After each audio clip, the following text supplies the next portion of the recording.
Happy Monday morning in the golden age, all my fellow American patriots out there. It's Monday, August 18th, 2025. This is the Monday, August 18th, 2025 edition of Dangerous with Coffee. Look out! He's got coffee. He's dangerous. Or is it the coffee that makes him dangerous? Well, there's something to that. The more coffee I drink, the more I wake up. The more I wake up, the more I look around and see things I never saw before. Right now, we're living in the new free, independent, sovereign nation of the United States of America. Amazing things are happening. More and more people wake up every day to the fact that I've said this word right. Sometimes I'm told I mispronounce it. What we thought of as our country was actually a facade. Facade, yeah.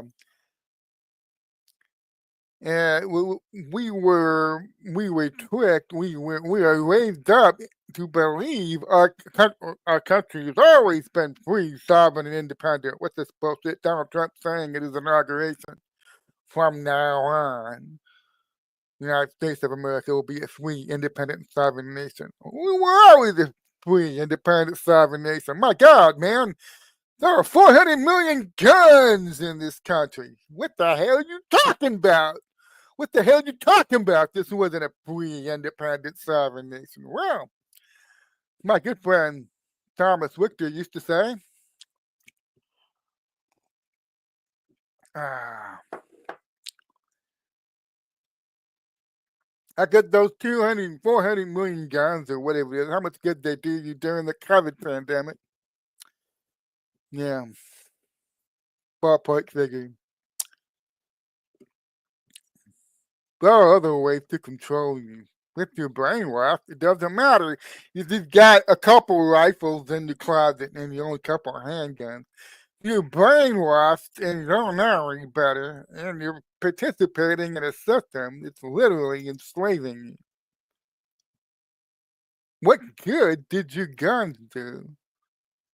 Well, if in fact you go back, then when you find out about 1913, how all those imperialistic colonialist powers, how they lost their empires, and how they went about. A lot of this happened before 1913 to set all this up. The Federal Reserve, the central banks. Okay, a lot of what went into that. It just didn't come out of thin air. It didn't come out of nowhere in 1913. Okay, the more you learn about how they went about rebuilding their empire, the best way to say it, reconstituting their empire without being too obvious about it, what they were doing. Creating central banks and then buying off the political classes of each of these nations out there, about 24 of them, top Western nations, buying off the political class, starting numerous wars, selling to both sides, causing all these countries, no matter which side they're on, to accumulate massive, massive debts. Asserting control via the massive accumulation of debt. It used to be you could just have some asshole wearing a crown sitting on a throne. You must do what I tell you. I come from that family. I come from that family. My dad was my dad. You gotta do what I say. Well, that's how it used to be done. Then the world changed, okay? The world changed. All of a sudden, you couldn't do it that way any longer. So what those same wealthy families do? Well, they all sat down, they put their heads together, and they said, okay, there's got to be a way we can continue our imperialistic empire building. We're just going to have to not be so obvious about it. Okay. I know everybody's excited about James Comey and the Taylor Swift video and all this shit going down in DC and the post Trump just put out about, mail-in ballots and water and white ballots and all that stuff. I'm going to get to that, all right? It may look like I'm going off on a tangent, but I'm not.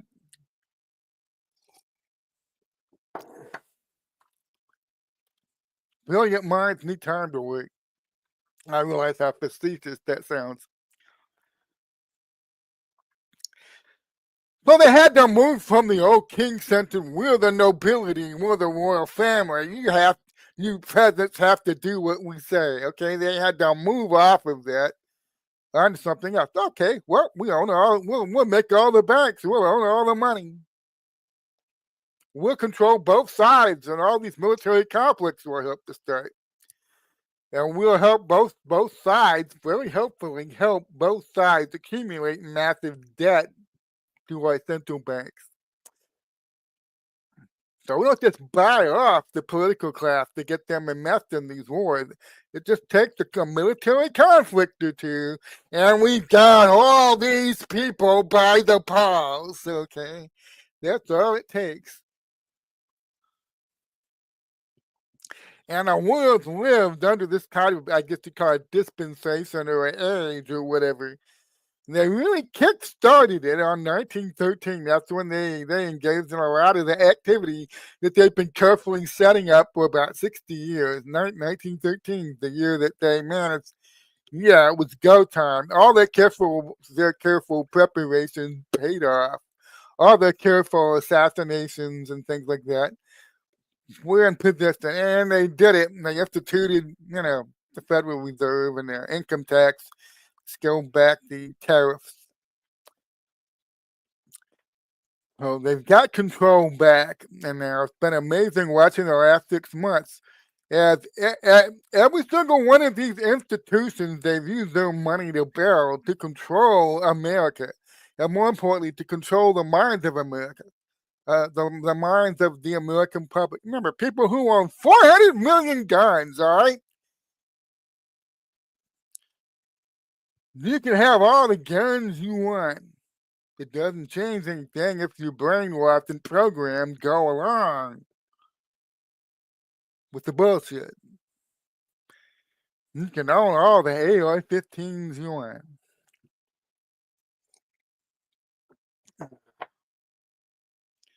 COVID woke a lot of people up. The fact that people always had this idea of like the UN is coming. Oh, the UN. The UN are some of those weird looking troops with the blue helmets. And I'm not, how excited people used to get. So, oh, look, they're moving UN tanks on the trains. Pictures of the tanks on the trains. Oh my God, here they come. Here comes the UN. They're taking over America. Oh, it's gonna be horrible. It's horrible. No. I mean, talk about being blind. Wait, what did COVID show you? Do they need to send out an invading army to get control? I mean, back when COVID was happening, did they need to send out an invading army to get control of most of the cities and towns in this country? No, they didn't. Why do you need to send a foreign army to get control of something you already have control of? I mean, you notice what's been coming out that the Great Awakening really kicked into high gear? There's no invading army coming. They're already here. COVID was amazing. It showed a number of people had to ask this question. Give me the name of your mayor, the name of your chief of police, and the name of the guy who leads your city council. How many people could do that? But people are looking for far off away, a UN invading army, or, the Federals, the revenues coming from up north, and foreign invaders. What did COVID show you? What did all the bullshit going on at the school board meetings, what did that show you? Parents literally being treated like terrorists for trying to stop the agenda. What did that show you? Well, see, it shows you don't need them. These people I'm talking about, the oligarchs families, have spent decades, over 100 years at this point, getting control of every major institution in our country. They don't need to send down an invading army who make you do things. You've been, just one example, don't get mad, okay? You've been sending your kids to public schools all their lives.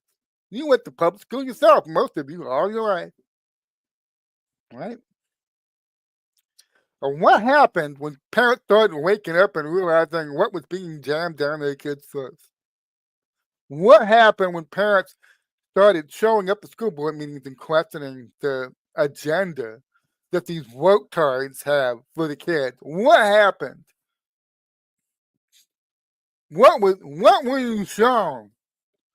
You don't need an invading army. You don't need one. What were you shown during COVID?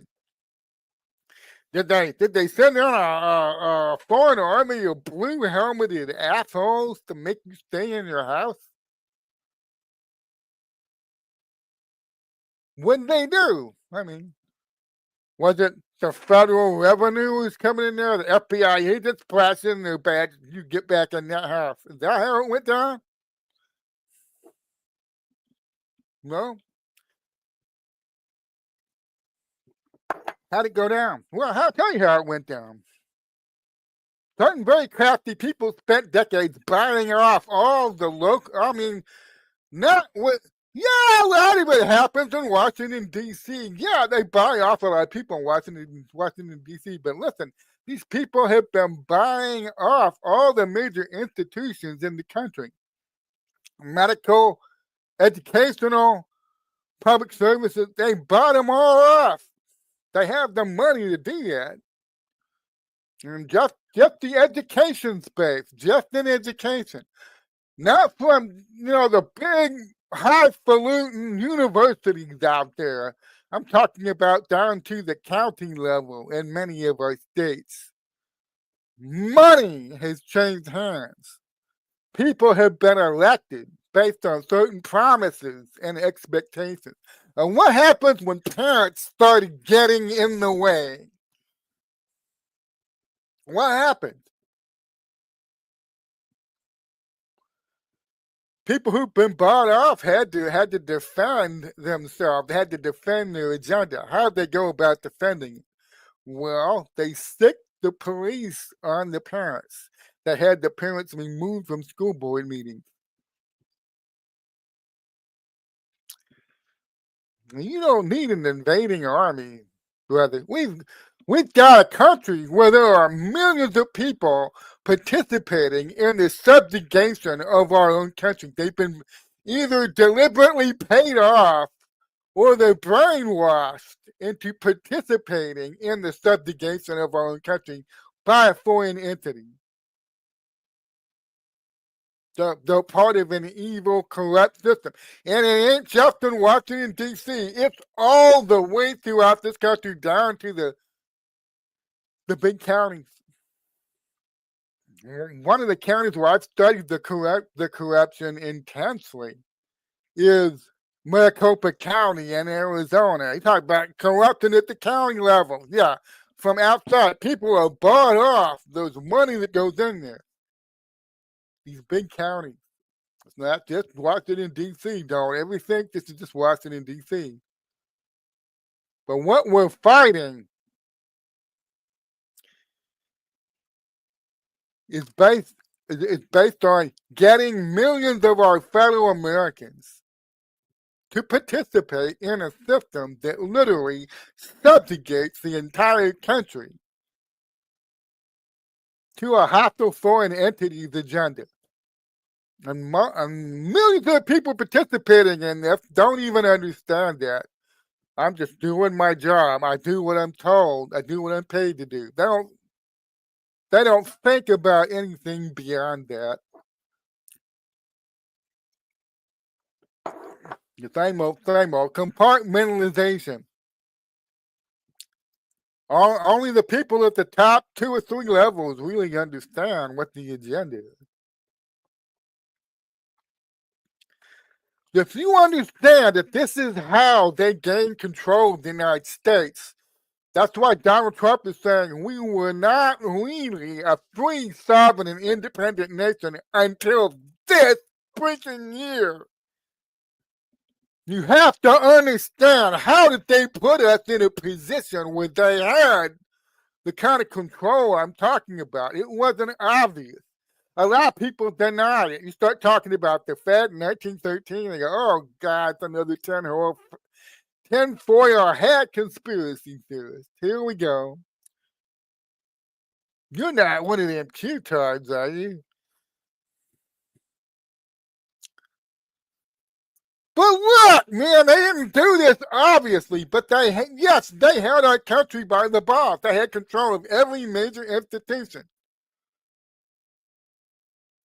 Political, media, academia, entertainment, sports. They had it all. And then this one freaking guy comes down a golden escalator 10 years ago. And they laughed at him. Oh, what a moron. I mean, he got no idea what's stacked against him. The kind of control that we have. I mean, a lot of it just, you see what's on the surface, but like I'm saying, the roots of this thing go deep. They go deep down to the county level. The county level. Where I never even used the spawn. I have no idea who's calling me on it. My caption phone just rang. I never use anything but caption. I don't know. Would somebody get that number? I have no idea. Anyway, what was I saying? Okay, yeah. Down to the county level. So what makes the system work? The reason they fought when Donald Trump came down that golden escalator 10 years ago, he could not possibly succeed. This is a system that is designed to be participated in by millions and millions of ordinary Americans at the county level, county, city, state level. It's not just a bunch of yahoos up there in Washington, D.C., all right? The system is designed for widespread participation. Their bread and butter, their jobs rely on this system, the corruption that they're part of, okay? And this includes people at the county level that are stealing and rigging elections. Yes, it includes them.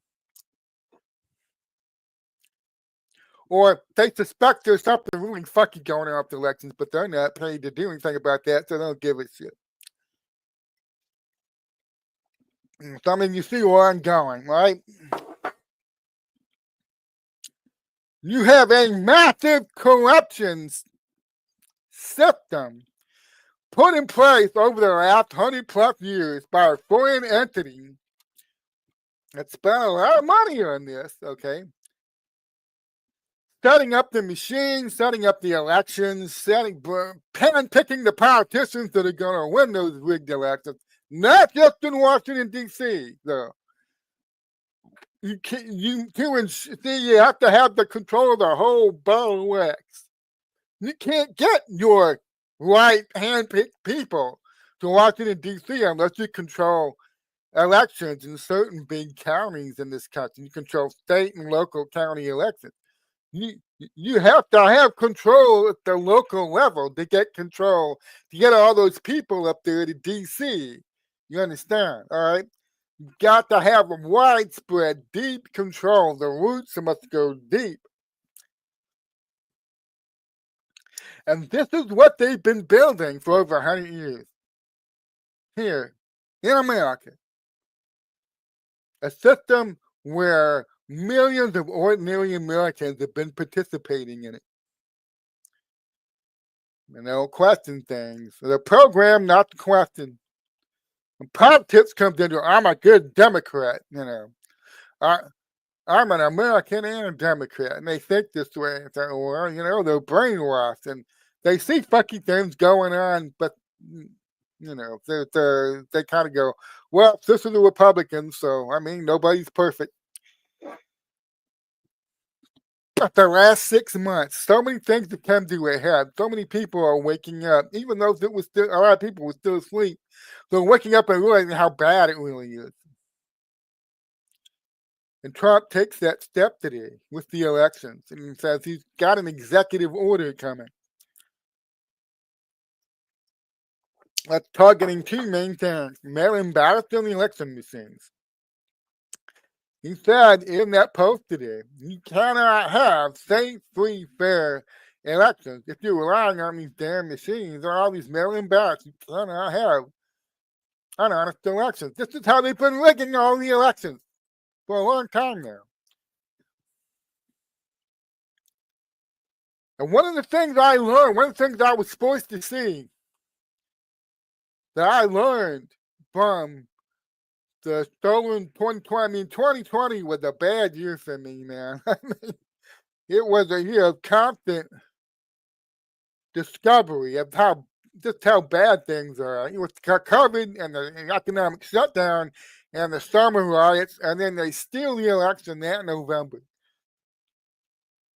And I lost my Twitter account. I had 875,000 followers on Twitter. But I complained too loudly about that November 5th stolen election. And I was talking about watermarks on the ballots. Some issues with the watermarks on some ballots in some states, like how they went there. And the Twitter 1.0 staff grabbed me and tossed me ass first off of Twitter permanently. I lost my account for 2.5 years. On November 5th, 2020, 2 days after the stolen election, I got the thumb. And I spent the last 4.5 years getting an intimate working knowledge of how elections are actually done here in the United States of America. I guess it took a stolen election for that to happen.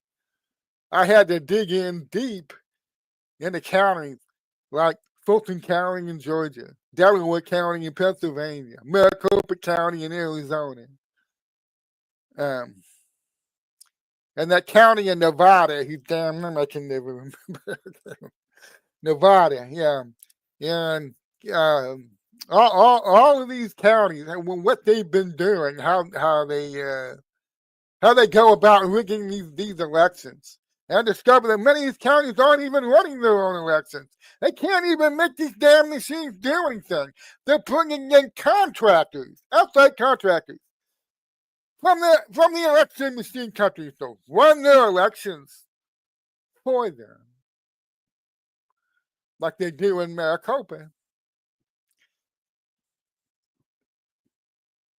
We got a brutal education in how elections are done in this country for the last 5 years. It's been eye-opening. The fact that you have somebody like Jovan Pulitzer and others openly talking about the fact thousands of ballots we found did not have the proper watermark on them. They're obviously fake. We had the recount thing in Arizona, and no, they found a lot of fake ballots there, but it was hushed up. Maybe it was a timing thing. I don't know. Find out about the dirty voter rolls. Find out about how the election trends, what the actual registration numbers were, and how the actual election results do not match. That's something Captain Seth Cassel's been fantastic on for the last 4 years. Well, there's a lot of corruption. These machines are not secure. You can't really examine them. They have proprietary software and other stuff. So all these companies like Smartmatic, Dominion, they don't allow anybody any access. They wouldn't even admit many of these machines are connected to the internet and can be connected to the internet. Okay, they lied about all kinds of stuff regarding these machines. And they don't want to clean the voter rolls up, and they want mail-in ballots and all the rest of this. And you have to understand what we're fighting here. This isn't just a couple yahoos up there in Washington, D.C., big old cigar smoking fat cats in a back room somewhere, like, Boss Tweed or whatever, giving orders, and it goes out all across the country. This is a system that relies on county involvement. It takes top people in the county to make it go. So the compromise and the criminality does not stop in Washington, D.C. It goes all the way down to the county level. So what's about to happen is going to be really shocking for some people. But if you understand how elections work, and therefore how our elections have been systematically compromised for years and years and years, decades, systematically compromised by people who know what they're doing, and they know what they're doing is a federal felony. What's about to happen will not shock you.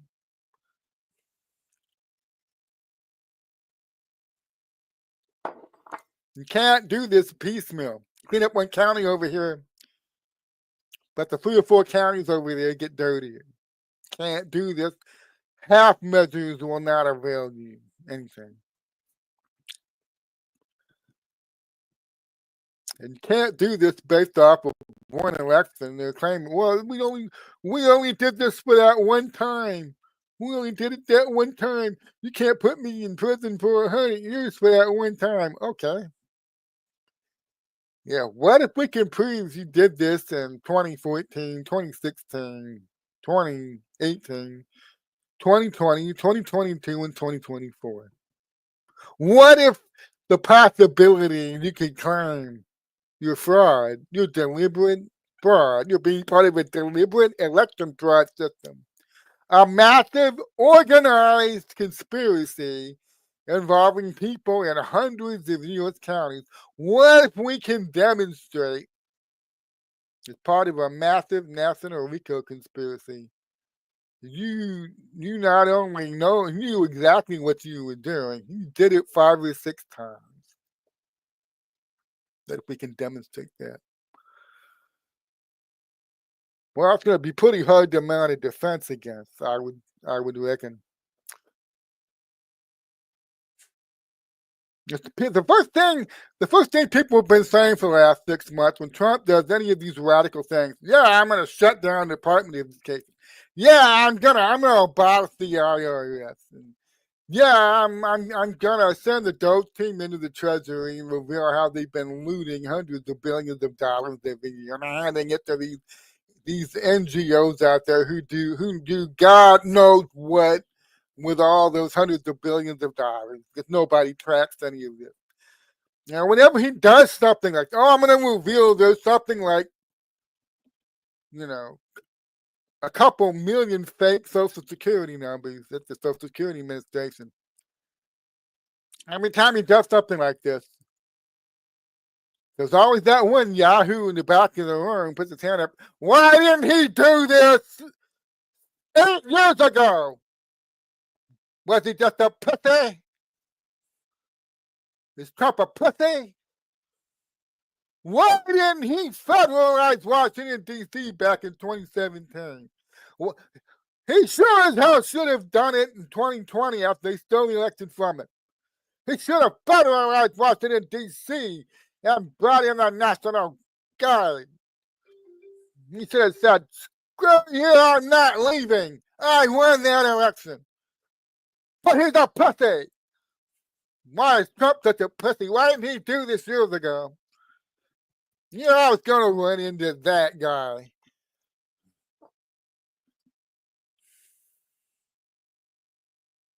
It helps to understand the scope of what you're about to try to destroy, first of all.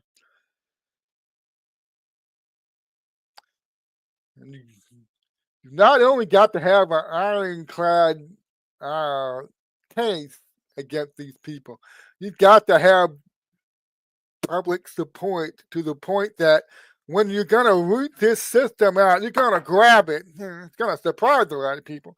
You're going to grab it and you're going to start to uproot it. And people thought it was just this one root over here. And a massive freaking thing starts coming up out of the ground. And there are about 12, 15, 20,000 people involved in it. It's not a handful of political elites in Washington, D.C., is what I'm trying to tell you.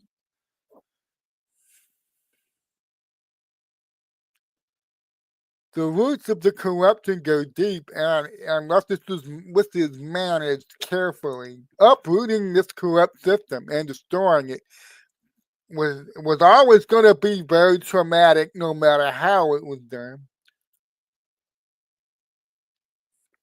But you need to do it in a way that doesn't start a civil war. It doesn't cause an absolute societal collapse. All right.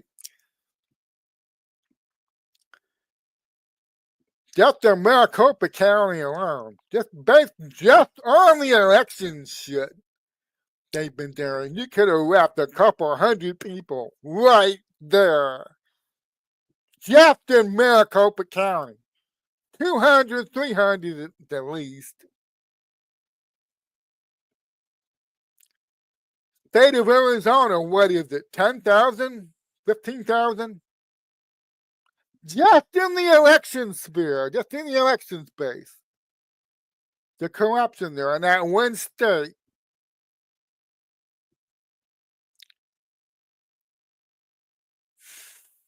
So a lot of people have this fantasy that when this goes down and the arrests start happening,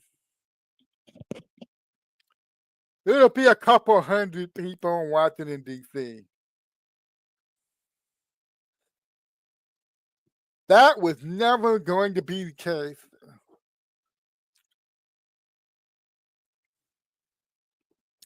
You're thinking too small, and you don't understand the scope of the corrupt system that Trump is in the process of uprooting and destroying.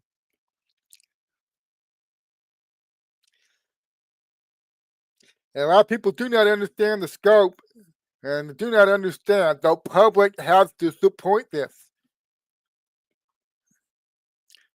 There's what 300 million for I don't know how many Americans what the population is right now. There's 380 million, something like that.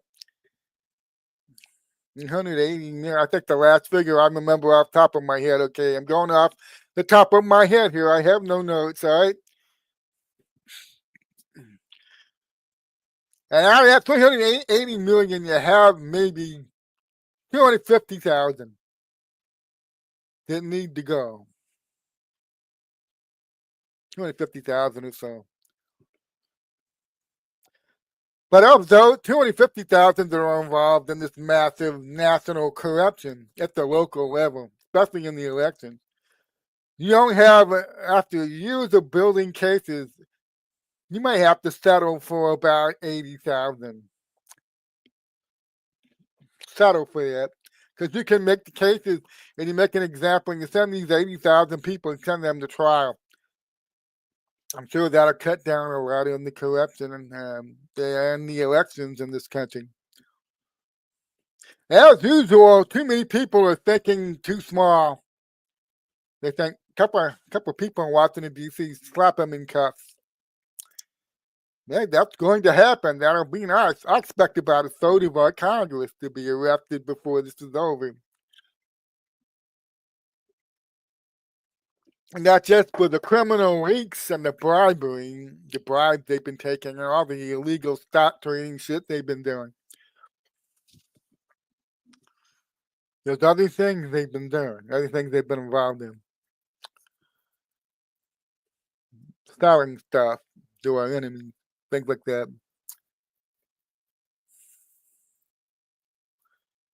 But this is going to go a lot further and deeper than just arresting a couple hundred people in the Washington, D.C. area that are considered members of the power elite. The system doesn't just run on a handful of powerful elite people. They are spread across all of the major institutions in our country, and this was done deliberately because the people that set this up, they knew they had the confidence that they set it up that way. It's not just the politicians. You have to arrest all these crooked politicians. You got to arrest all these academic people. You got to arrest all these Hollywood people. You got to arrest all these public school people. You got to arrest all these county officials in the counties that are actively participating in rigging the elections. Nobody will ever have the balls to do that. It'll never happen. No. Even 10 years ago, when this guy came down the Golden Escalator, bullshit real estate magnate, has delusions of grandeur. He's got no idea what he's taking on here. Obviously, he has no clue. Son of a bitch is just doing a publicity stunt. Well, that was the public look at it.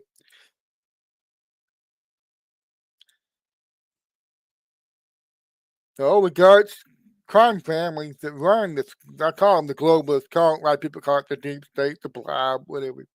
I call it the globalist cult. It's made up of about a dozen, at the very top level now, about a dozen oligarchs families whose surprise were also many of the world's richest families 200 years ago. When they were watching their empire dwindle away, and they said, shit, we got to find some new way to get back into power and control things and make things happen the way we want them to happen.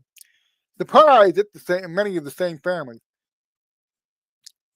And set up this system, and they spread the corruption across all levels of the cultural strata. Okay, and it's that, and even if somebody would show up with the balls to try to stop this, they'd have to arrest so many people. They'd have to. There is no way they could ever pull this off. All right, it's impossible on its face. It can't happen. But something's been going on in the world for a long time now. I call it the silent war. Well, somebody's been fighting these bastards. Somebody's been making moves, and they've been forcing this globalist cult into counter moves that they don't want to make. And they know about the Trump family connections to Tesla. I know a scientist, so I remember the point I was going to make. Okay, the oligarch families, while they're sending out the fake news media to babble shit like Trump's just a horny playboy, wannabe Bruce Wayne or whatever, thinks he's going to save Gotham City or save New York City, save America. Okay, and he's a dumbass. This is just a publicity stunt. It's just trying to call attention to his brand to make money. It's another money-making scheme for him. But behind the scenes, okay, these people know about the Trump family and the Tesla connection, and there's some things are not what they seem. And they were worried. So from the start, they were trying to destroy this guy. They've invested so much of their resources and not just in one area, not just politics, academia, Hollywood, sports. Look, they own it all. They control it all, right? Or they did. They had control of all this. They had control of the culture. How are you going to defeat a system like that? There's literally too many people across all the cultural strata are participating in it. They've been maneuvered into a position where their jobs require participating in corruption. How are you going to fight that?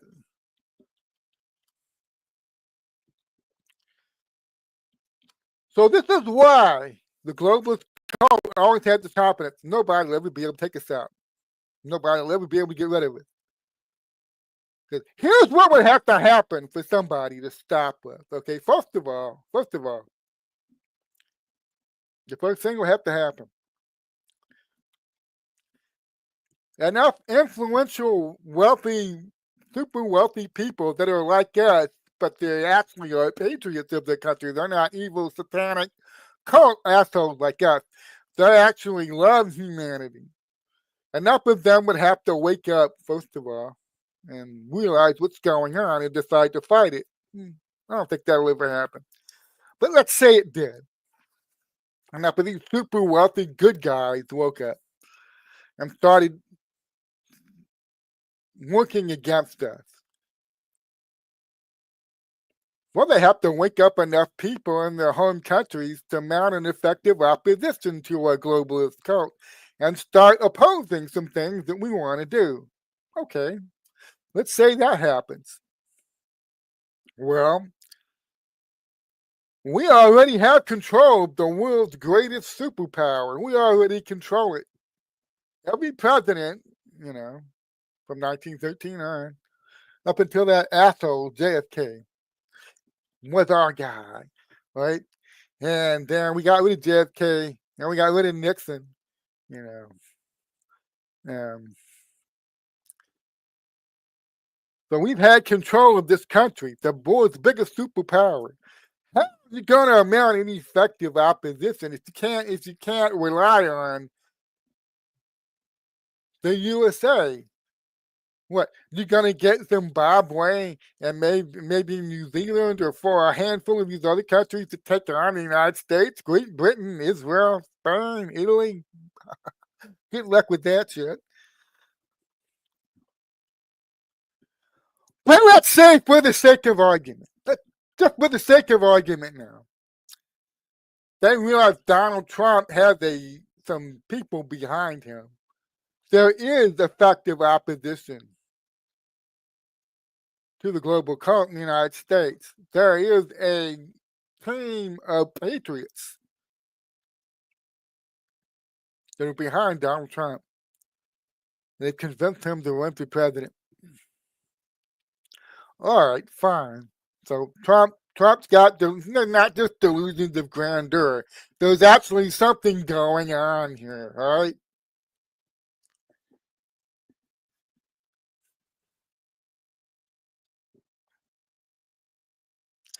But even if you get one of these, I call them the Sovereign Alliance, you get one of these Sovereign Alliance patriots to run for president, and let's say he actually wins that election over our anointed grand dame, the witch. Let's for the sake of argument, he wins. So what?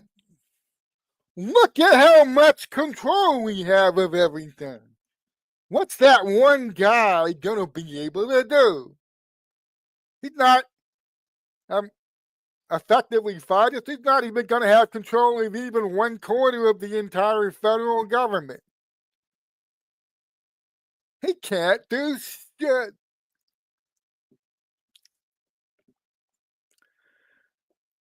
Yeah, I mean, they thought they were going to stop him. We all know about the efforts they put in to prevent Donald Trump from winning that election.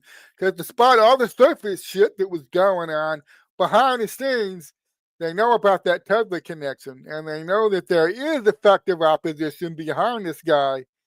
That there is an international alliance of patriots in many of these other countries out there, including countries in the Middle East like Saudi Arabia and United Arab Emirates.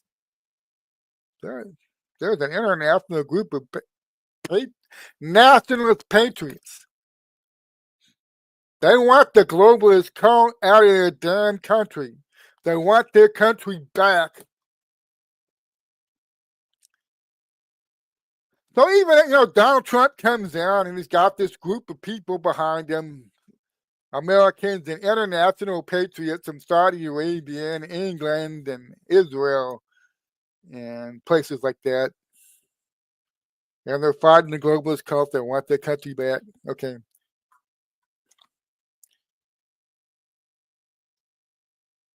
It doesn't matter. He can't do shit.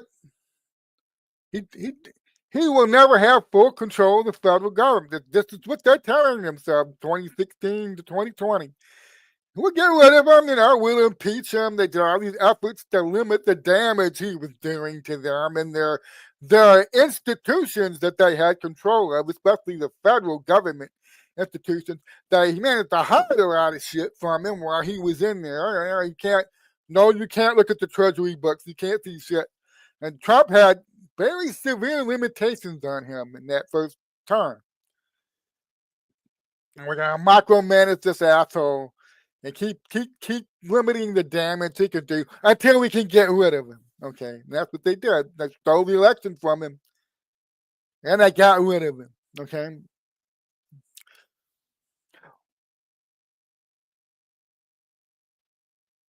So at this point, the global cult sees yes, there's a real danger. There is effective opposition, but it's okay. Trump took his shot. He missed. Took his best shot. We got him out of there. We just need to make it so he never comes back. Okay. He never comes back. Can't have that prick come back. Well, they spent 4 years trying to make it so he can't come back. And they failed. And now he's back.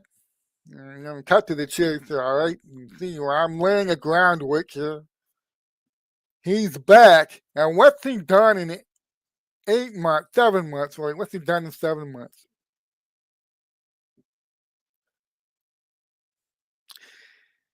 He has positioned himself to grab that national corruption system in D.C., in Florida, in Georgia, in New York City, in Pennsylvania, in Wisconsin, in Arizona, in California, all over.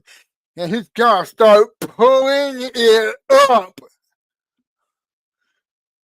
because he has enough control now where he can do that. It took a while to get here. It took a while for him. I keep using the microphone there. It took a while for him to get to a point where he says, okay, I think I can survive attempting to do this. I think I can survive this. That's the one thing. All these people say he's a pussy. He should have done this 4 or 5 years ago. 5 or 6 years ago. All the stuff he's doing now, he could have done it in the first time. He's a coward, Throw that shit out there and expect me to deal with it. Don't deal with rank stupidity. I often just ignore it.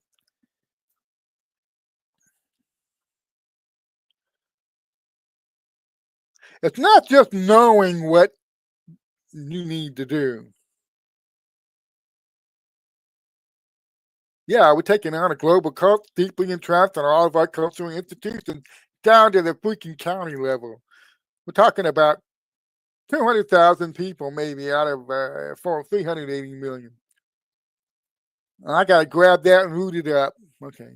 It's not just knowing what you need to do. It's having the right strategy to do it. It's having the resources to do it. It's having the personnel in place that will allow you to do it safely, quickly, and effectively.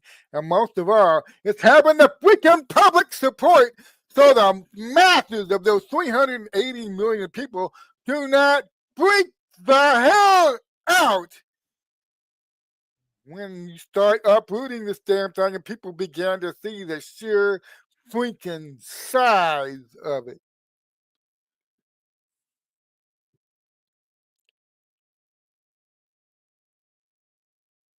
Knowing what needs to be done, that's easy. A lot of people say, well, Trump knows, he's known all along what he needs to do. And he didn't do it because he's a freaking coward. He's a pussy. Okay? The great thing about one of the big plus and the big drawback of social media is social media gives you a wide range of interactions. And one of the great things is about social media, you get to network with some truly brilliant people. You encounter really smart people every day. You do. But the drawback to social media is that you also start to encounter a lot more village idiots than you used to. It's a trade-off.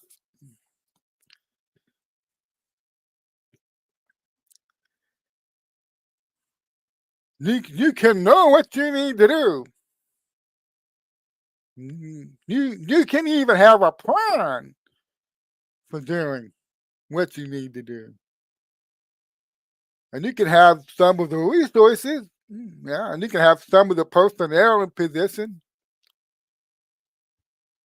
But if you're a president of the United States and you try to do any of this stuff that Donald Trump's been doing for the last 6, 7 months, and all the stuff he's about to do, okay, and you do not have that massive popular public support, you are going to end up destroying yourself.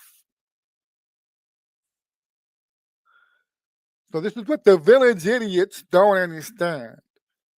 Just knowing what you need to do, who's got the authority to do that? All you have to do is give the order. Yeah, great, go ahead. Give an order to the federal government. You don't even have a quarter or a 1/3 control of. Go ahead and give it an order.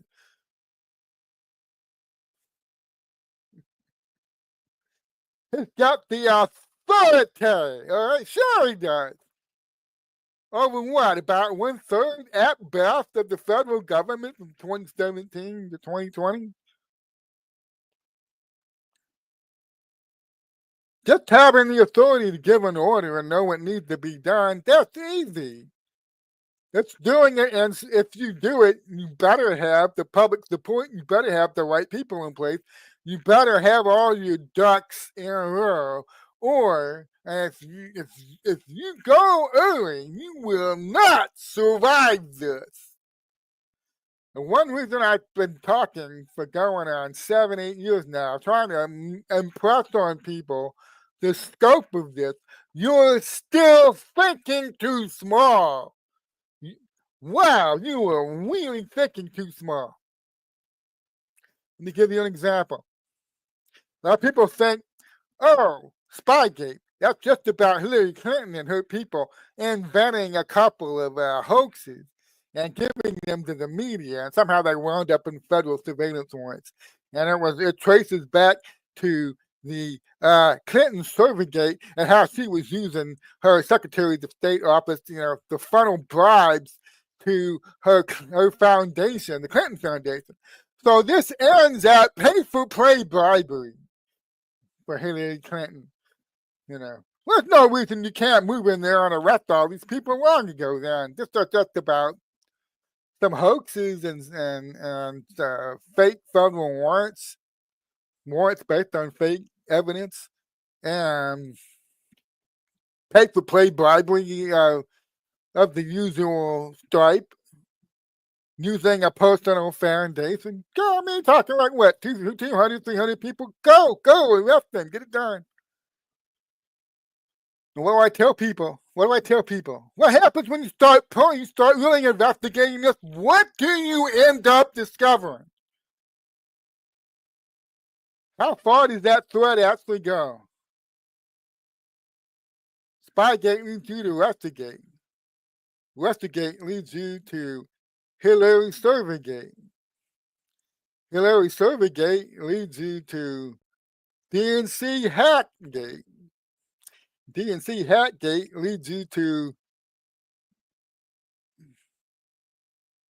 now don't laugh, a secret email communications network used by all these elite politicians in the Obama administration. Hillary only had one of the servers on that network. And all these people were sending themselves off the books, hidden emails, all the shit that they needed to coordinate, all the criminal activity they needed to coordinate and carry out that they couldn't talk about on open channels. They were using a secret email network to do it. And let me tell you something.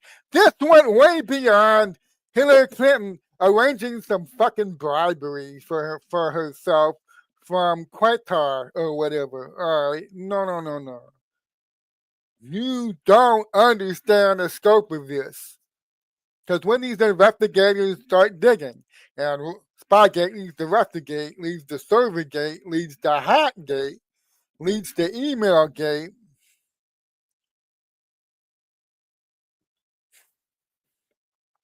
and I start finding out what these fucking people were discussing on that secret email network, probably going back to even before 2008.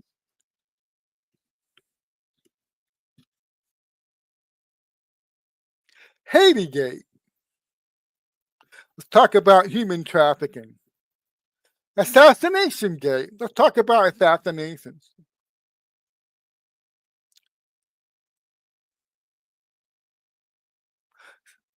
That's the best way to call it, kind of this next one. Execution Gate. Let's sell all our overseas spies and assets from the CIA and Iran and China. Let's sell them out for money. Execution Gate.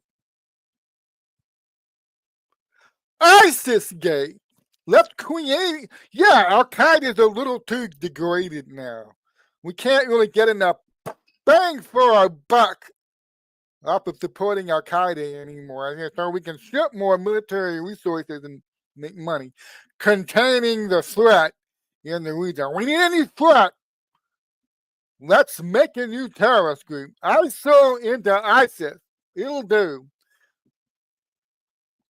You find all the fucky stuff, No Name and Hillary Clinton and Obama and all these other people involved in this, discussing how they were managing and creating and running guns to ISIS. How many people did ISIS kill? Again, I asked Grok the other day. Between, well, we're not really sure, 80,000, between 80,000, probably the most conservative figure, 80,000 people, give or take.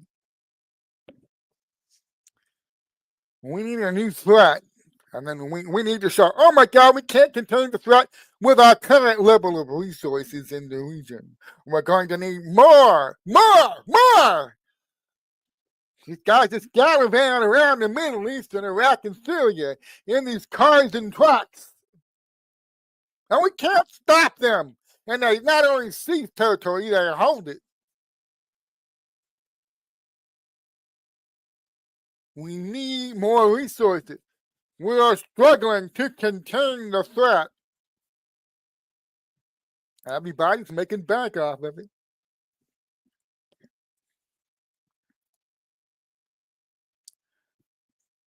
Hey, how about this one? COVIDgate. They always planned to do a pandemic sooner or later. Trump just forced them to speed it up a little bit by winning that 2016 election. COVIDgate.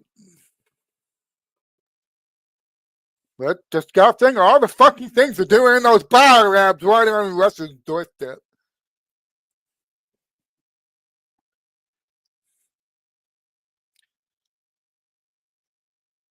Richgate, Seth Rich. Why'd they have to invent a fake bullshit CrowdStrike report that the Russians hacked the server? Why'd they need to do that? MS-13 Gate. Yeah, well, not just that they got around to throwing the borders wide open under Biden, but they've been importing a lot of these gang members for a long time. That started that started under the Clintons, actually. It was under Obama. They picked it up. They picked up speed. You could call it MS-13 Gate. Because they've been preparing for this mass migration gate. They did not do this overnight. It took a lot of planning, putting the heads together at these big conferences, where they didn't really let anybody listen or come out to do the public shit, where you can buy a ticket. And you get there, watch them get up there and babble, the usual bullshit.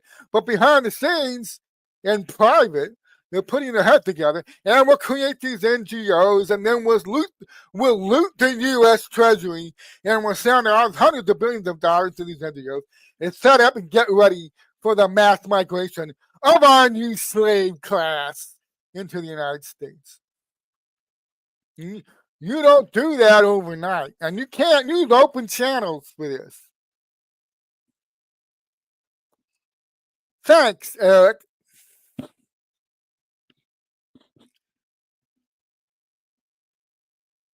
Google, what a great company.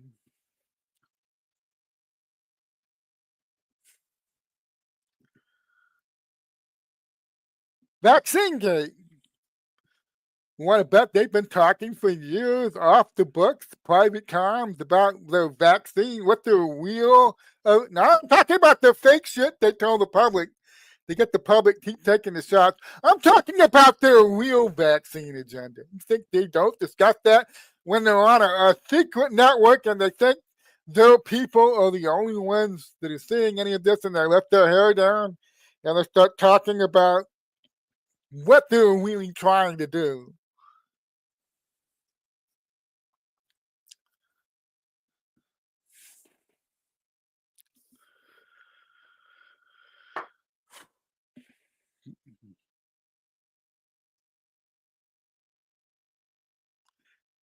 Election Gate.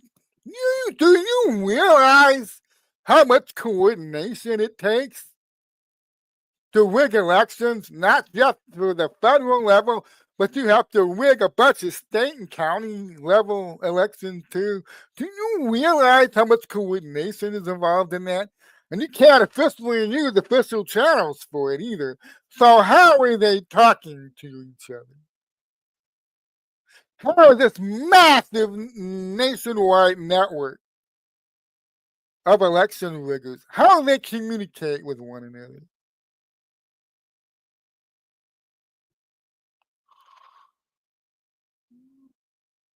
What if somebody managed to penetrate that email network and they have it all? They've had it all for a while now. But, like I've been saying, there's a difference between knowing what you need to do and who you need to do it to and being able to survive doing it to them.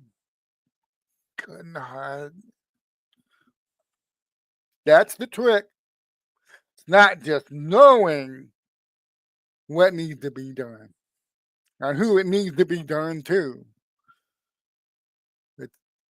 Do you have the right plan to make it happen? And if you give the go order, you can't say, "Oops, I didn't really mean it. I take that back. It's not the right time." No. You don't get to do that. You get one shot. You get one shot at this. Just the one. There are no mulligans in taking down a globalist death cult, okay? Of the type that I'm talking about. Just here in America, you start pulling that thing up, people are going to be amazed at how deep the roots go and how many people are involved in it. It's going to be amazing. It may be as if you talk about the level where people really know what they're doing, it's probably less than 150,000 people. But a lot of people that make the machinery go, they're the lower level drones. They don't have the big picture. They're just paid off to do whatever they're told, but they don't really understand. They don't really have any understanding of what they're doing. They're drones, okay? In a country of 380 million or whatever it is, there's probably about 100,000 people that need to go to prison. And of that 100,000, maybe 20,000 that need to be executed. When you start pulling this thing up and people see how big it is, people see how broad it is, and people see what they've been doing with it. So the public has to be in a position where it doesn't say, "Oh my God, this guy's lost his mind. Somebody stop him." No, the public attitude needs to be, "Wow, it's about time. I'm glad this is happening." especially when it comes out about all the things I just told you about that are going to be revealed on the female network. How all these people, all this shit they they did. They're not, I mean, there's shit they're planning to do right now, I'm sure. But explain something. The email network's not active right now. They shut, when Trump came in, they had to shut that down. Whatever comm system they're using right now, I hope they managed, the good guys that managed to penetrate it. But the email network they were using from 2008 or so all the way to 2017, no, that's shut down at this point. They're not talking on that anymore. But enough of the public has woken up to this shit that they did to us already, all right? The assassinations they did. The assassinations they planned, some of which were successful. And the massive amount of child and sex trafficking that goes on that these people are helping to coordinate. The massive amount of drug running, but they make profits off of it. And how they use sheep-dipped, disguised first world paramilitary forces created by our CIA, and they disguise them as radical Islamic terrorists. It used to be they disguised them as communist cells. You know, one of the great things about the Great Awakening is you go back and you realize what they've been doing since the end of World War II. A lot of these, they used to do this with communist terrorists. Some of it was real, yes, but many times it turns out the CIA was sheep dipping a radical undercover group, disguising a group of intelligence being led by intelligence operatives, and they were disguising that as a communist group, a communist terrorist group. That's what they were doing. And when the USSR collapsed, what did they have to do? Well, we got to find a new threat. What's our new threat? So what they did is they started taking their intelligence operatives and they started disguising them as radical Islamic terrorists.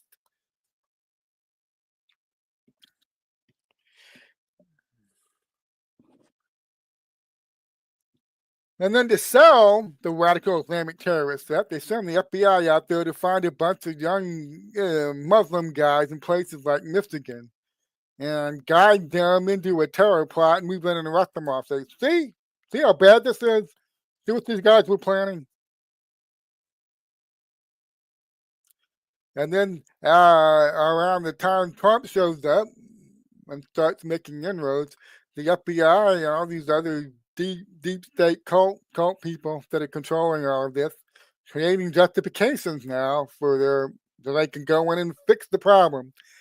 They effortlessly segue and went from communist terror cells to radical Islamic terrorist groups to radical patriot groups. Easy peasy lemon squeezy.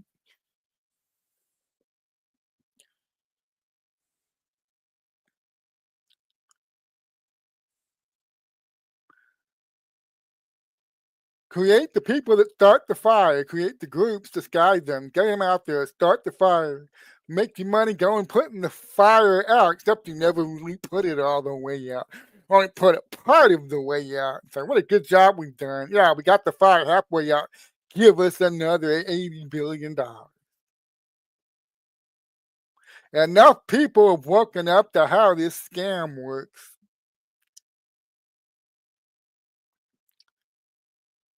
So they're talking about this on their hidden email network. All these people whose names are gonna recognize. Right? They're all talking about all the illegal criminal shit that they've been doing. How they can see Trump coming. And I'll tell you what, I wouldn't be surprised if it would still be redacted, I'm sure, if they're discussing among themselves the truth they know about Trump, that he's not just some asshole real estate magnate that decided to run for president one day and save America. All right. They know about the Trump Tesla family, the Trump family Tesla connection. They know who's behind him.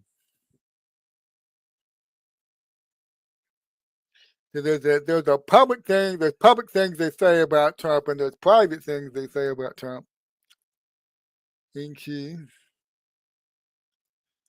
And people find out the reason why they were so desperate to use their mainstream media they controlled, the mainstream fake news media and the mainstream neocon news media, to try to limit the damage that Q was doing.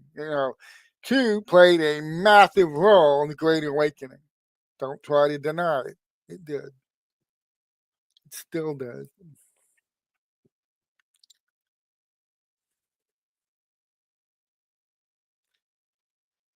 The scope of this is going to continue to emerge. It goes far beyond just, people taking hoaxes and using them in federal warrants and then spying on people. You pull that one thread and you went, oh my God, still going. Oh my God, still going. Oh my God, back in 2012, they were talking about why they didn't send anybody to Benghazi. Oh my God.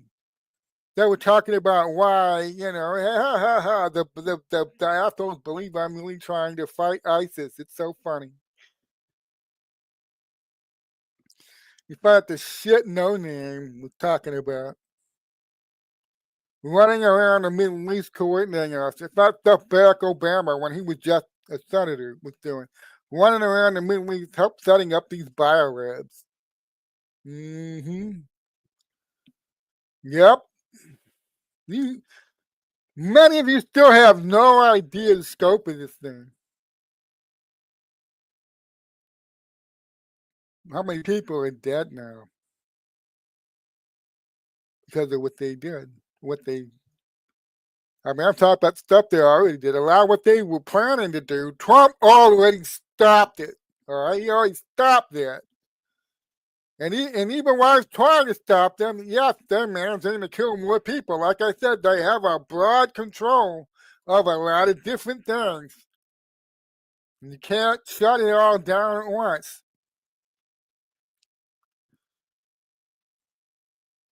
But we're now in a position Trump can start to do things he was never in a position to do, even in January 2021. He can do things now. And I know it's bad. I've talked about it many times. We've been losing people for the last 5 years, and I understand where the frustration comes from. He should have never left. He should have called in the military and used the tanks on the streets. Anyway, he should have said, I'm not going anywhere, and you can't make me.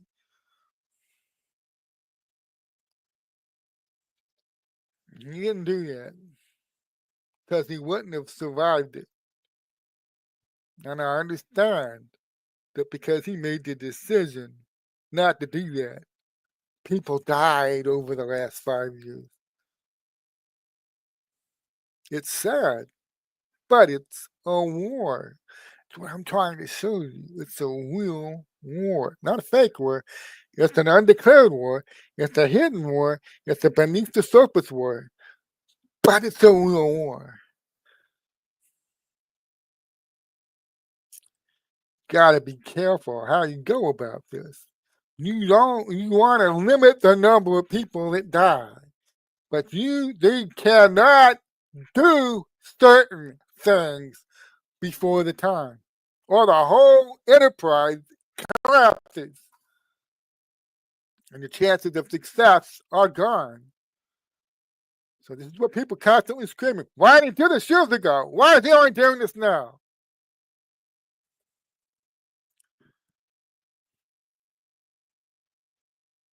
He's doing it now because the time is right.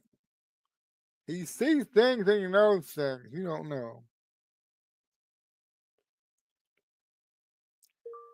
Trust me on this. We need to pray for this guy because there is a burden that comes with knowledge. And I think back in the 80s, he already knew most of the shit these people were doing to us. They're doing to our country. He already knew back in. You see some of what we know now. You go back and you watch some of those interviews he was giving. he was given in the 1980s, the 1990s. You can see he knows. He knows what they've been doing to us, what they were doing to us, and what they planned to do to us. Oh, so evil. Why didn't he stop them back then?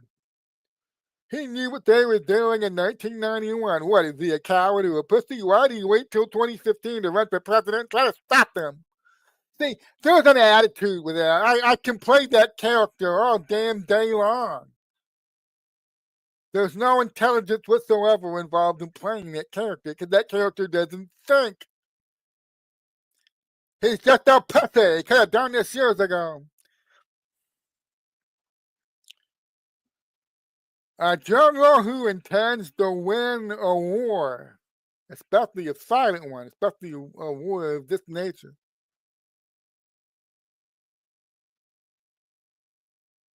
will never move before everything is ready for that movement. That movement as part of the strategy. It doesn't matter. The first lesson you learn when you start studying warfare, and believe me, Trump went to a military academy. He speaks Russian. Okay? He had a unique childhood and a very unique education as a young man. Look into that someday. Trump and his whole family are polyglots. They all speak multiple languages, but Trump doesn't advertise it.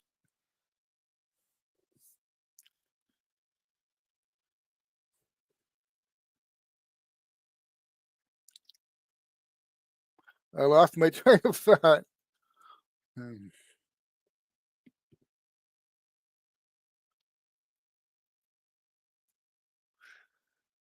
Why didn't he do this earlier? Okay, he has an unusual upbringing. I think he knew from being a young man what they were doing. He could see most of it.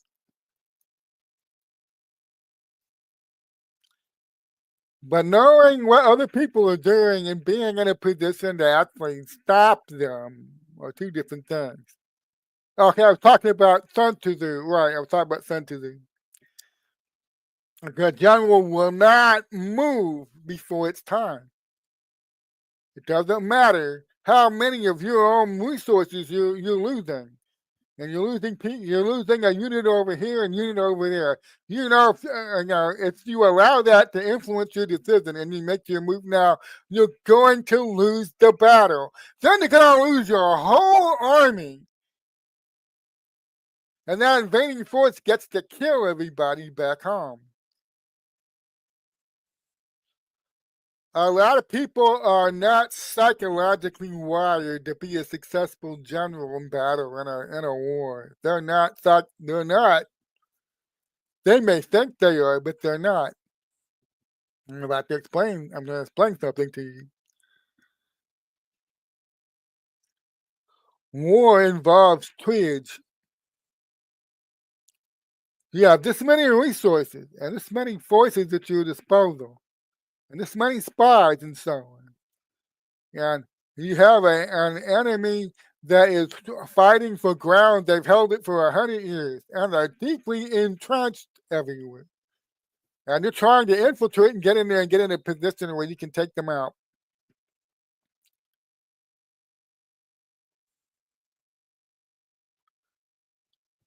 War forces a general into awful decisions. I don't mean awful based on outcome. I mean, I see a strategy where I can win this war, I can win this battle and force the enemy into a retreat, but I'm gonna lose 15,000 men. If I do it this way, I'll lose about 15,000.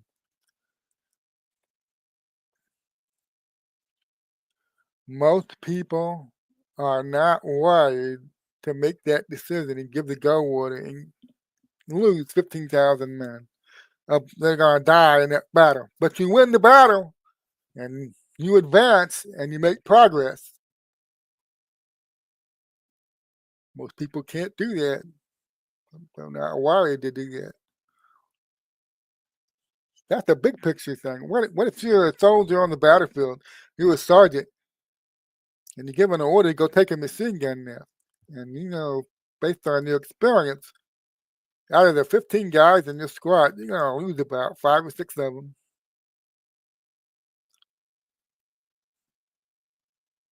When you say, hell no, I won't go.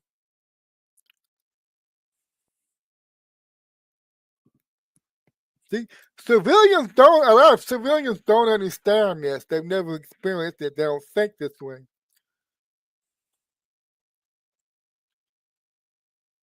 If you're in a war with a silent war with an enemy that's very clever, the biggest advantage is how they've disguised themselves and hidden themselves while controlling all these cultural institutions.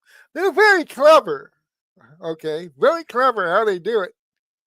And you have part of your overall strategy in winning this silent war against an enemy like that. You've got to surface what they've been doing. So the population they've been controlling via the brainwashing and the programming can see what they've been doing and reject it and wake up. And until you know, all right, don't skip over this, until you know enough of the population is ready, you cannot move. You cannot move. You must not move. And it's hard not to move because you watch people die. It's so hard not to move. But there's a lot riding on this. You better not fuck it up.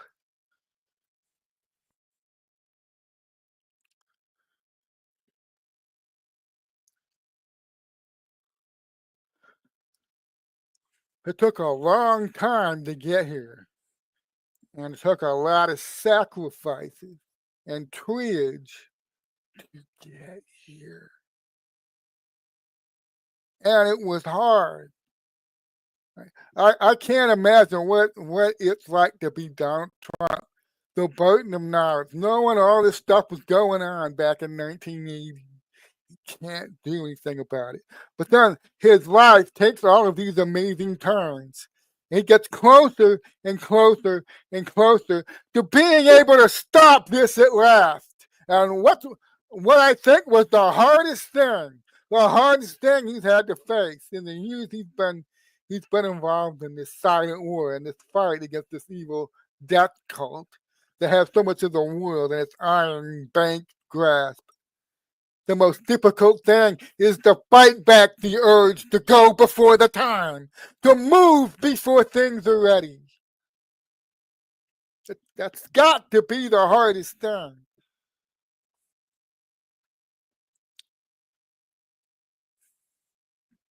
Because you watch people die. And if you let your emotions take over and you make a rash decision and you hit the go button before everything is ready and not enough of the public is going to support what you're about to do, they're not ready for it. The whole thing comes apart and it's all darkness forever and ever. Amen. You get one shot at this. Just the one. And you can't go before you know everything is ready. And it's hard. It's hard to do this. It takes a special person to be in that position.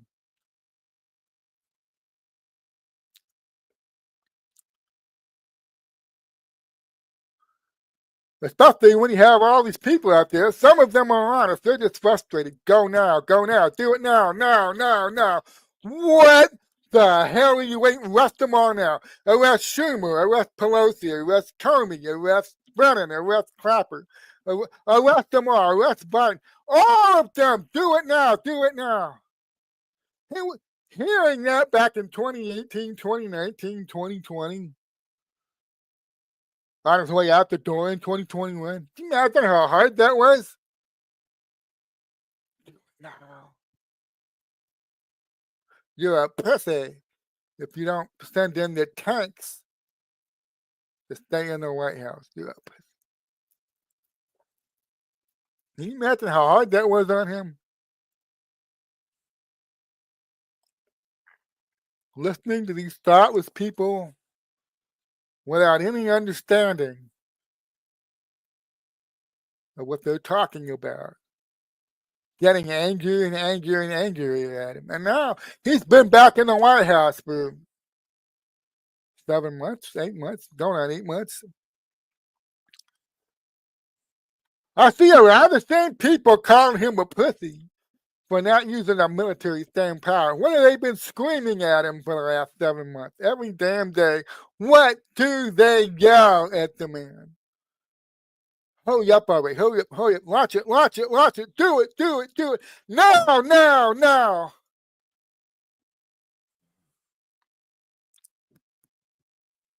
You know what? I'm convinced Trump doesn't really see that much on social media. Dan Scavino's filters most of this crap for him. And it needs to be that way.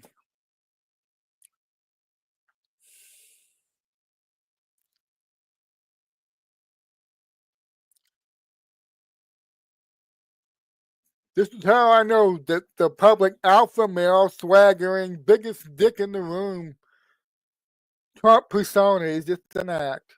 Nobody could do what this man's done over the last 10 years, and certainly not in the last 7 months, unless he was a stone cold killer, completely in control of his emotions. He's not going to be goaded, and he's not going to be browbeat into doing anything before the time. I don't care who you are.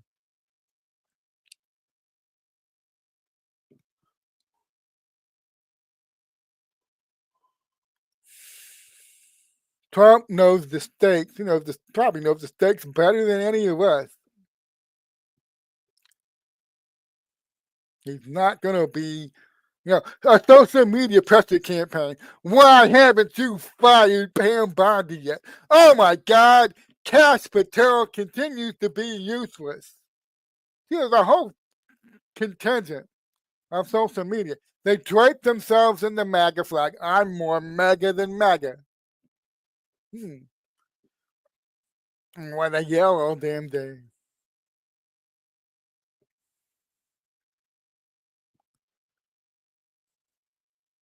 It's amazing how dumb and clueless Trump is. That swaggering alpha male dumbass, he never really has a clue what's going on around him. He should be listening to me. He should be listening to me. And these people watch social media pressure campaigns. I've watched this shit for 7 months now. Let's start a new social media campaign to force Trump to do X and not do Y or Z. Let's get together, all of us big accounts, and start a social media pressure campaign demanding Trump do this or that. But most importantly, he start doing these arrests today. 7 months I've listened to this shit. Yeah, about 7 months.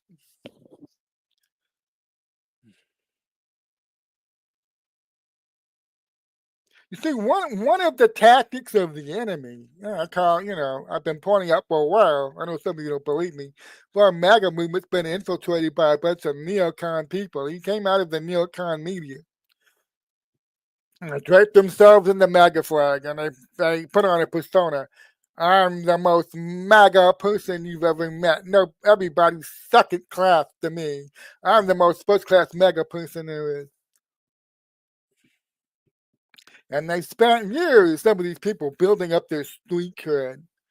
Okay, and with the Trump base.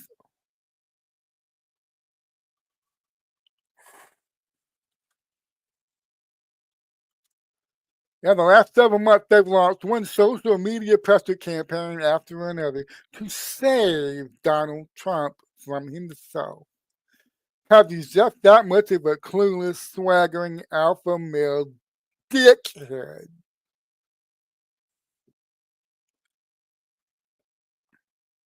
I got tired of watching this back in his first term. You can imagine how it makes me feel now. Watching the same usual suspects trot out those same narratives. Trump, the clueless dumbass who can't spot the traitor with his own elbow. Who's the traitor this week?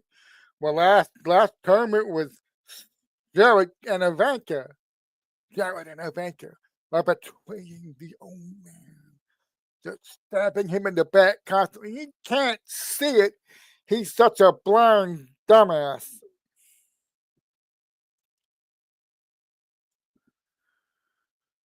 Such a blind dumbass. He should be listening to me. I set him straight. So we need to launch a social media campaign, because Trump's listening to too many traitors. He doesn't know who to trust. He should be trusting me. It's making all these people outside the inner circle think that they should be in it. Bannon, Luma, you know their names. Came out of the neocon media. Many of you know who these people are. So in the first term, it's Jared and Ivanka. Who's it now? Oh, I don't know. It's Susie Wild. It's somebody. They need a new traitor at Trump's elbow. They can spin the narrative.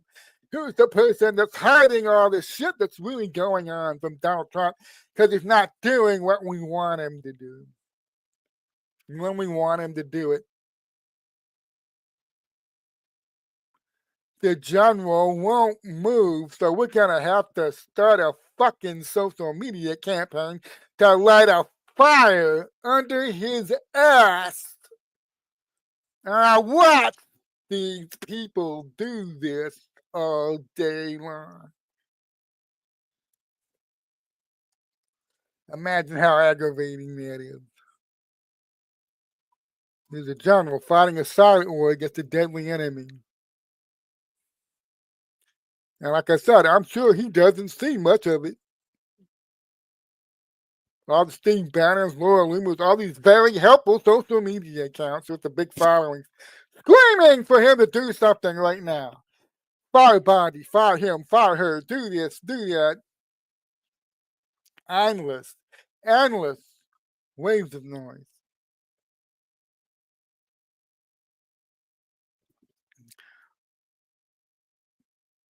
But I don't buy this narrative of Donald Trump as the clueless dumbass surrounded by traitors who constantly need to be saved from himself by people like Steve Bannon and Laura Loomis. I do not buy that scenario.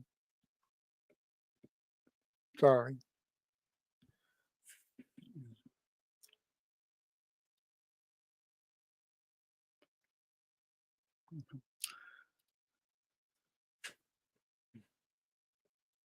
You're in a silent war. You're fighting a deadly enemy. That's deeply entrenched in their own country. We came down that golden escalator. I thought, okay, fine. Even if he wins, how much damage could he do? Even if he wins, I mean, if he was surprised and shocked, he manages to beat the person we're rigging the election for, Hillary Clinton. Even if by some arcane act of wizardry, he managed to pull that off. How much damage could he actually do to our control of all of these American institutions, all the way down to the county level? How much damage could he really do to us?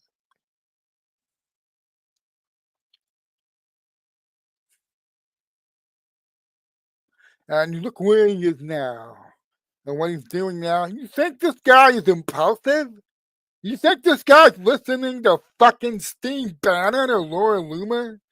You think this guy pays attention to all these social media accounts endlessly screaming for him to do something that they want today, right now, this very minute?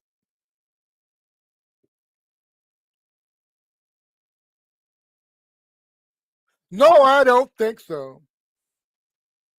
I think there's a carefully crafted illusion here that many people fall into.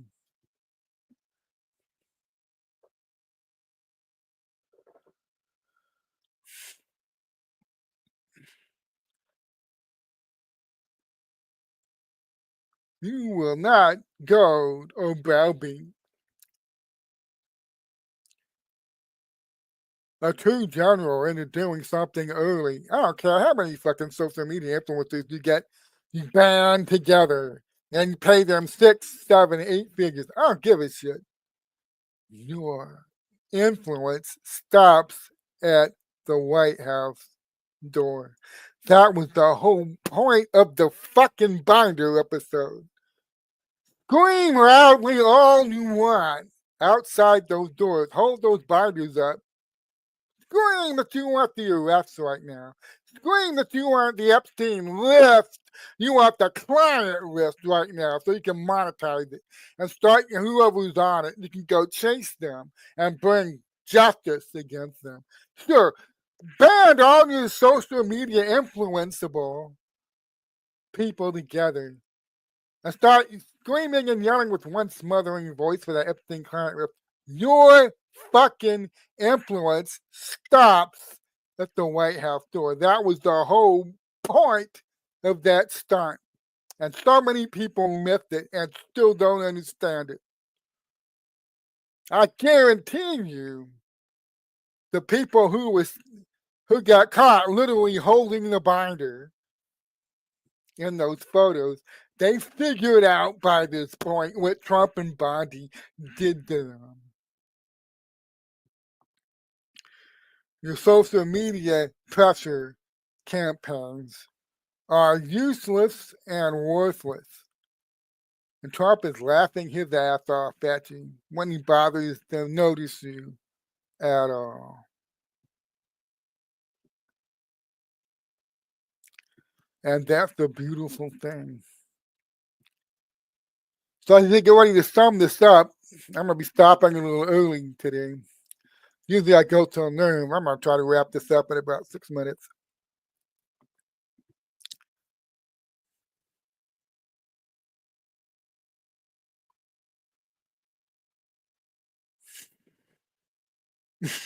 Hold on. I gotta be precise here.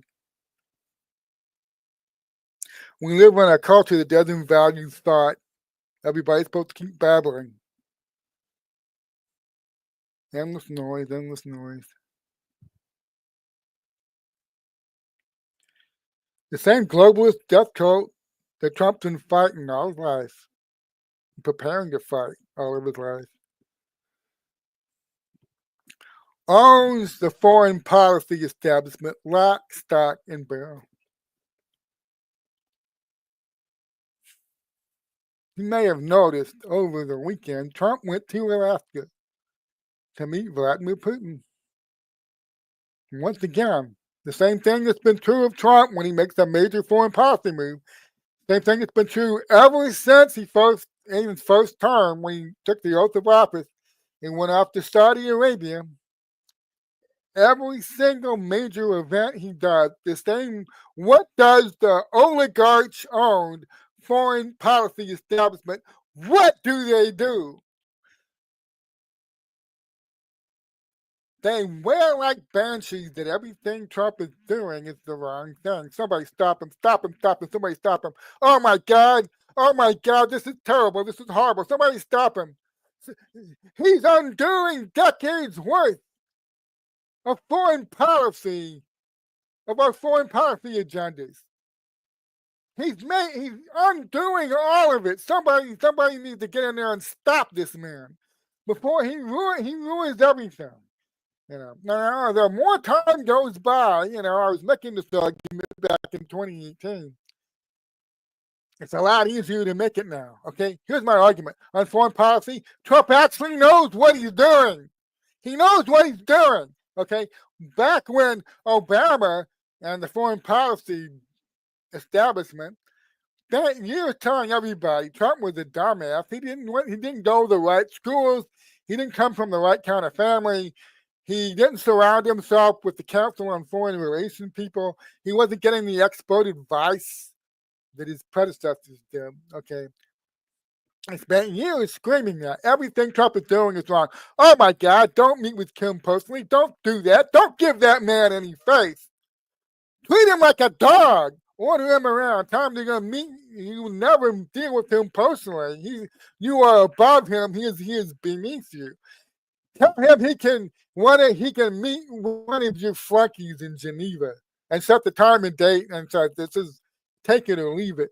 That's exactly how diplomacy with North Korea was done for 60 years. Trump comes in and says, "Yeah, I call him up on the phone. I'll meet with him personally."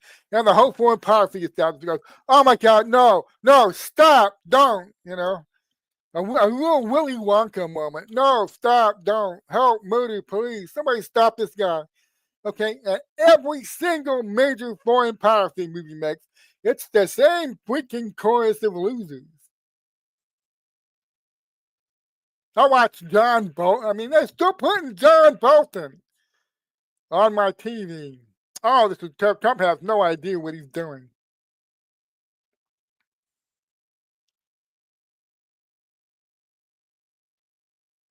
The same old, same old. Trump makes a major accomplishment. And they come out there at the foreign policy talking heads on your TV. Oh, it's just terrible. The summit was a complete failure. They let Putin come out and talk first. That's a clear sign Trump lost the summit.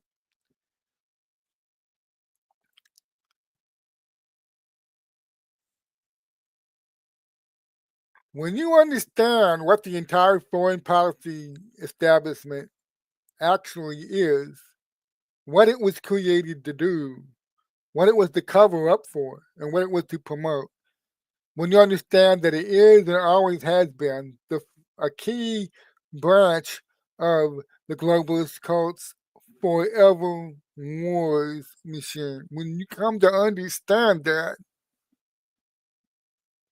and see why it's a good thing, Trump doesn't listen to any of these assholes on the Council on Foreign Relations or the Atlantic Council or any of these other bullshit foreign policy establishment organizations that the oligarchs' families created and stocked with their own people. It's actually a positive thing. Trump doesn't listen to them about Russia or anything else.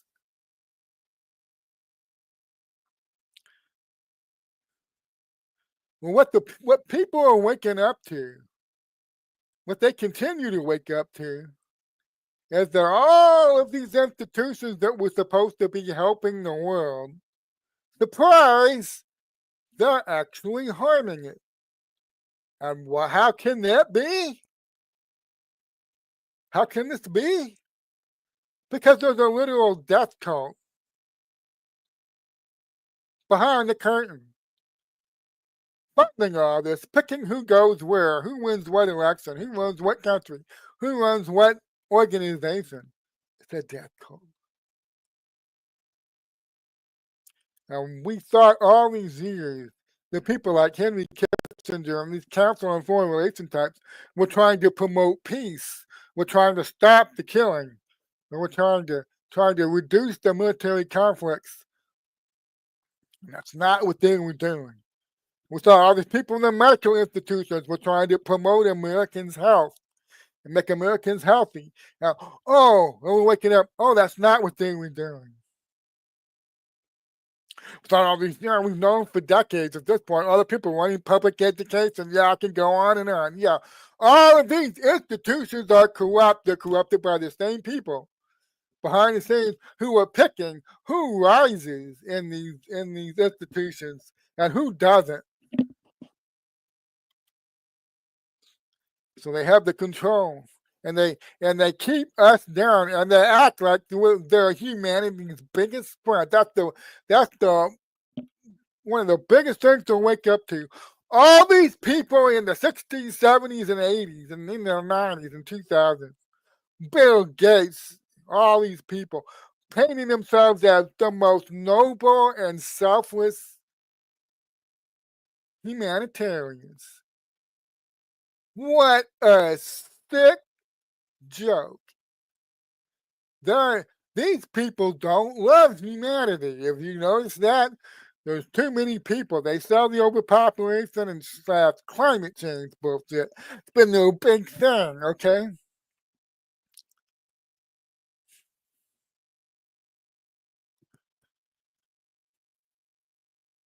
All of these institutions are corrupted. They're not doing what we thought they were doing. The Fed, the finance, the central banks, we thought they were managing America's fiscal policy for the benefit of Americans.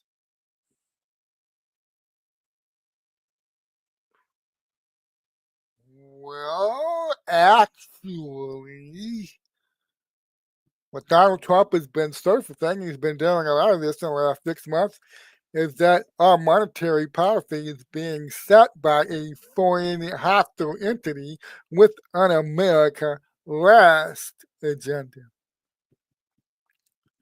And he is exposing this and he's getting ready to end it.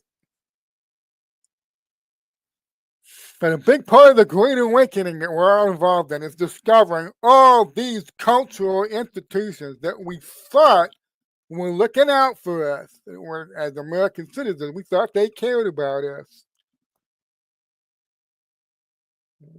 We wake up and find out what's actually been going on, and it's mind-boggling. We find out what they're doing in the present, what they're doing right now. That causes us to see what, not just what they're planning to do in the future, but you go back through history. Almost everything we thought we knew had to be reassessed and re-examined. Not just the big ones, JFK assassination, 9/11. Those are the big ones. Everybody knows about that one. You know, Ruby Ridge, Waco, Oklahoma City.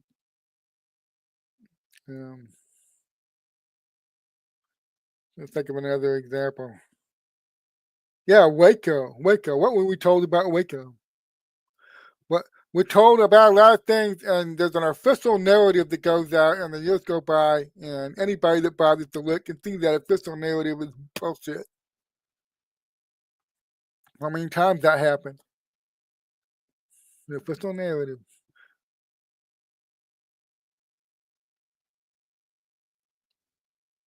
When we realize it's not just the media's lying to us. All the medical organizations are lying to us, the educational institutions are lying to us, the Hollywood, the cultural entertainment people are lying to us and trying to manipulate us and make shit that's really popular look like it's unpopular, and make stuff that's unpopular look like it's the cool thing now. That's what everybody wants. Okay, all across the cultural spectrum. So that's what I wanted you to understand. The main point I wanted to get across in this stream before I ended it. All right. This is the entire culture. It's broad. The system they put in here. Okay. It's all 50 states. It's all these institutions, and not just those in Washington, D.C. or Hollywood. All right. Medical, educational, economic. They really thought nobody would ever be able to successfully challenge this system. They painstakingly spent the last over 100 years building. And Obama played a big role in that. And Obama, they really stepped up the construction of what I call the censorship state. And when he was forced on, Hillary Clinton was the one. Never forget this. She was never supposed to lose. Hillary Clinton was supposed to do all this stuff, and her 2 terms in the White House after she took the handoff of the presidential baton from Obama. And one of the big things she was supposed to do, he was supposed to finish the construction of the censorship state. All these NGOs out there getting ready to control and censor the internet was going to be her crown jewel. And almost World War III and the COVID pandemic and all the other shit she was supposed to do, right? Yeah. Now that was one of the main things, to finish the construction of the censorship state and the full implementation of it. Picture her as the emperor Emperor Palpatine, the Empress, Rodham, tackling briefly. Now I witnessed the power of this fully operational and armed censorship state. That's where we were heading. When we managed to stop it, it was exposed during Trump, especially, and it continued on Biden. Even under Biden, they were forced to stop a lot of the shit they were doing. But it was like Fleet Force constructed when Trump got in there. The censorship state, and we saw how effective and widespread their censorship was during COVID, especially COVID, and then the stolen election. They really clamped down hard. They spent a lot of time and money and sweat and tears and resources in Paris the barrel, okay, developing the infrastructure that allowed them to do that. But it wasn't finished. It wasn't quite finished yet. They didn't have total control yet. But they were close. And Hillary was supposed to finish us off. She was supposed to finish that job. The censorship state. So there's all kinds of things that we thought they were doing. The media lied to us, tried to program us. Then we thought the government was respecting our rights. Turns out they're paying all these NGOs, shady disinformation NGOs under the table to censor American speech on social media. So Americans can't have to have an honest, free conversation with themselves in a national public square. They tried to rigidly control what people could say and talk about. And that was forced to surface during COVID and the stolen election. The fact that they were forced to go early before they had complete control, and they were forced to come out in the open and steal that election from Donald Trump. And because they didn't have the censorship state in a position where it was unassailable, a lot of the shit that they were doing ended up being rolled back over the next couple of years, chiefly through lawsuits. So we live in an amazing time. I'm going to close with this. The genre is not going to move early. When you understand the full scope of what you're watching, the fact that this is not limited to Washington, D.C., this is going to be just a handful of people who are elected in the upper northeast, okay? This is going to be thousands and thousands and thousands of people all across the country that need to be elected and put on trial. So this type of a corruption that comes in and infiltrates and sets itself up inside of so many American institutions, it will never be allowed to happen again. That's going to be the key result of the Great Awakening. The public's woken up. They can see what's been going on. And they're ready for this next, they're ready for the general to give the order and move at last on that next step that they've been wanting to see all these years. But the general was never going to go early. And I want people to understand that. You can't go early because the roots are far deeper than most people know. And this battle is far broader, and the scope of it, like I said, some people's minds are going to bend when they see the true scope of this thing. And exactly what all these elites were discussing in their secret communications networks. So thank you for watching. Thank you for making me part of your Monday morning. God bless you. Enjoy the rest of your day. And I'll see you all on Wednesday at 10 a.m. Until then, be dangerous with coffee.